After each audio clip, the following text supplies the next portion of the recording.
I'm on deck. I need to get started there and talk to you about it. Okay, so I've talked about the best loved poems of the American people, published by Doubleday and still available. Just go online and type in the best loved poems of the American people, and you might could find some used copies that you won't find my used copy because I'm keeping it. And when I die, it'll go to my children, and they probably will not appreciate it like I do. Oh, where did I go wrong? Where did I go wrong? But we're going to read a fun poem today. Just plain old fun as it can be. My mother had a copy of this book. It was given to her as a gift when I was in second grade and lived in Riverdale, Georgia, the Double E Trailer Park. And this woman lived down the street from us, and somehow or another she knew my mother would love the book and bought her a copy of it as a gift. I remember I was just learning about letters, A, B, C through Z, and that together, when you put them together, they would make what's the word? Words. And when you put these words together, these words would make what's that other thing called? Oh yeah, sentences. And when you put the sentences together, you would make paragraphs, and paragraphs would make chapters, and chapters would make books.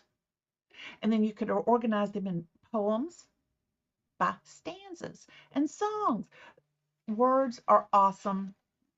I loved words even way back then, though I didn't know how to use them well. But this book, this Best Loved Poems of the American People, thank you so very much, Doubleday. I very much appreciate it. Um, Used language in such a wonderful way. So many different styles of poems. And I don't think I've ever read a poem in here that didn't rhyme. Now that's my next bugaboo, and I'll get to the poem in just a minute. But biggest bugaboo is about poems that do not rhyme. How is it a poem? They call it free form or whatever. It's just like one big long run-on sentence. They don't use punctuation in these things. That's just lazy writing, okay? It's lazy writing. But rhyming, rhyming is the thing. So anyway, this poem is called The Owl Critic. And let's get to it. Who stuffed that white owl? No one spoke in the shop. The barber was busy and he couldn't stop. The customers, waiting their turns, were reading the Daily, the Herald, the Post, little heeding the young man who blurted out such a blunt question. Not one raised his head or even made a suggestion, and the barber kept on shaving. "Don't you see, Mr. Brown?" cried the youth with a frown. "How wrong the whole thing is, how preposterous each wing is, how flattened the head, how jammed down the neck is, in short, the whole owl, what an ignorant wreck 'tis. I make no apology. I've learned owliology.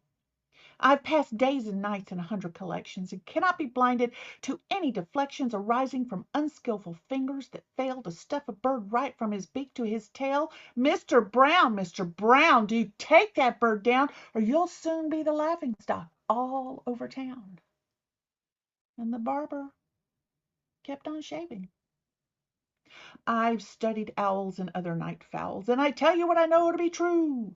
An owl cannot roost with his limbs so unloosed.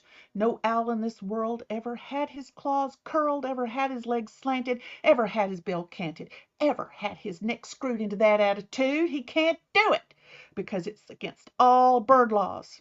Anatomy teaches, ornithology preaches, an owl has a toe that can't turn out so. I've made the white owl my study for years, and to see such a job almost moves me to tears.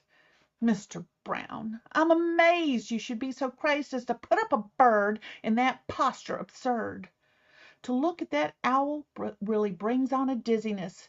The man who stuffed him don't half know his business." And the barber kept on shaving. "Examine those eyes. I'm filled with surprise taxidermists should pass off on you such poor glass. So unnatural they seem, they'd make Audubon scream. And John Burroughs laughed to encounter such chaff. Do take that bird down. Have him stuffed again, Brown." And the barber kept on shaving.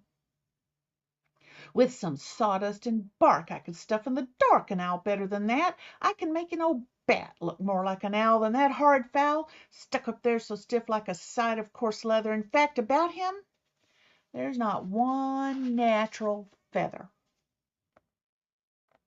Just then, with a wink and a sly, normal lurch, the owl very gravely got down from his perch, walked around and regarded his fault-finding critic, who thought he was stuffed, with a glance analytic, and then fairly hooted, as if he should say, "Your learning's at fault, this time anyway. Don't waste it again on a live bird, I pray. I'm an owl, you're another. Sir Critic, good day." And the barber kept on shaving. Isn't that awesome? It's written by a fellow by the name of James T. Fields, who I am sure has already died, because this book was published in 1936. Again, thanks Doubleday for such a wonderful collection that has lasted, gosh, 1936 to, ooh, we've got 80-something years now, 89 years it's lasted. I'm not good at math, am I right? See, 1936, 100 years will be 2036. Y'all can do the math. I'm not good at math. Not good at it. Bye.